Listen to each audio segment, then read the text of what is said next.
First yoga lesson, Jagran Taekwondo Academy. प्राणायाम, अनुलोम विलोम, कपालभाति। सर्वप्रथम सहज तरीके से आसन बिछाकर बैठ जाएं। यदि आप पहली बार कर रहे हैं तो शरीर को ज़्यादा कष्ट ना दें। आप नीचे दिए गए तीनों में से किसी भी एक आसन में सहजता से बैठ सकते हैं। पद्मासन, सिद्धासन या सुखासन। प्राणायाम क्या है? प्राण धन आयाम, श्वास को नियंत्रित करने की प्रक्रिया को प्राणायाम कहते हैं। 1 मिनट में 13 बार श्वास लेनी व छोड़नी चाहिए। अनुलोम विलोम। अनुलोम का अर्थ है सीधा और विलोम का अर्थ है उल्टा। हम यदि दाहिनी नासिका छिद्र द्वारा श्वास लेते हैं तो हमें बाईं नासिका छिद्र द्वारा श्वास बाहर निकालनी चाहिए और इसका उल्टा भी उचित है। Anulom Vilom is alternate breathing technique. Anulom may be considered as a way and Vilom is opposite to that way. During Anulom Vilom, if we breathe through the right nostril, then we breathe out through the left nostril. And vice versa is also true. Way of doing. सर्वप्रथम ध्यान में बैठ जाएं। दाहिने हाथ के अंगूठे से दाहिनी नासिका छिद्र को बंद करें और बाईं नासिका छिद्र से श्वास लें। इसके बाद दाहिने हाथ की अनामिका और कनिष्का इन 2 उंगलियों से बाईं नासिका को बंद करके दाहिनी नासिका से श्वास को छोड़ें। इस प्रक्रिया को 4 से 5 बार दोहराएं। अनुलोम विलोम के लाभ: फेफड़े मजबूत होते हैं, मोटापा कम होता है, तनाव दूर होता है, आत्मविश्वास बढ़ता है, सकारात्मकता आती है और पाचन तंत्र सही होता है।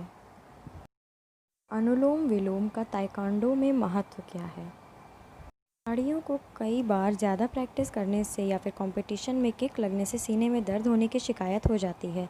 अनुलोम विलोम हमारे फेफड़ों को और सीने को मजबूत बनाता है। कई बार प्रतियोगिता में अच्छा प्रदर्शन ना करने से खिलाड़ी हताश हो जाता है और तनावग्रस्त हो जाता है। अनुलोम विलोम इसी तनाव को दूर करने में सहायता करता है। एक प्रतियोगिता को जीतने के लिए आत्मविश्वास और सकारात्मकता का खिलाड़ी के जीवन में बहुत महत्व है और इसी आत्मविश्वास और सकारात्मकता को बढ़ाने का कार्य अनुलोम विलोम करता है। एक खिलाड़ी के लिए वजन नियंत्रित करना बहुत आवश्यक है क्योंकि ताइक्वांडो में वजन के आधार पर ही प्रतियोगिता सुनिश्चित की जाती है और अनुलोम विलोम वजन नियंत्रित करने में सहायक है। कपालभाति। कपाल अर्थात सिर और भाति अर्थात चमक। कपालभाति हमारे मस्तिष्क को तेज़ करती है और हमारे चेहरे पर नई ऊर्जा का संचार करती है। यदि किसी व्यक्ति को किसी प्रकार की भी सर्जरी हुई हो या रीढ़ की हड्डी में कोई दिक्कत हो अथवा हर्निया से ग्रसित हो, उसे कपालभाति नहीं करनी चाहिए। करने का तरीका: सुख आसन या पद्मासन में बैठ जाएं। उसके बाद तीव्र गति से श्वास को छोड़ते हुए पेट अंदर करें। श्वास अंदर लेने की प्रक्रिया खुद ब खुद हो जाएगी। इस प्रक्रिया को 4 से 5 बार दोहराएं और यदि ऐसा करने से चक्कर आता है तो उसी समय इस प्रक्रिया को करना छोड़ दें। कपालभाति के लाभ: मोटापा दूर होता है, बुद्धि तेज होती है, शरीर को जहरीले पदार्थ बाहर निकल जाते हैं, ब्लड प्रेशर नियंत्रित रहता है, मन शांत रहता है, खून का बहाव तेज़ होता है, चेहरे पर चमक आती है, पाचन तंत्र मजबूत होता है और डायबिटीज़ में बहुत लाभदायक है कपालभाति। कपालभाति का ताइक्वांडो में महत्व: कपालभाति से डिटॉक्सिफिकेशन अर्थात विषहरण की प्रक्रिया होती है जिससे हमारा शरीर स्वस्थ होता है और हमें नई ऊर्जा का संचार होता है।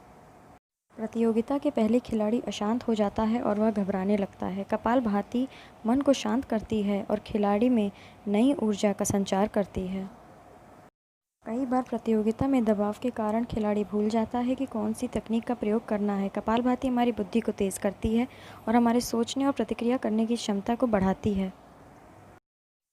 प्राणायाम समाप्त हुआ। इसके बाद व्यायाम करने के उपरांत सुखासन में बैठकर शरीर को थोड़ा आराम दें। दोनों हाथों को मलते हुए आंखें बंद करके सकारात्मक ऊर्जा का संचार करें और फिर दोनों हाथों से अपनी आँखों को सहलाते हुए धीरे धीरे आंखें खोलते हुए हल्के हल्के से श्वास को बाहर छोड़ें।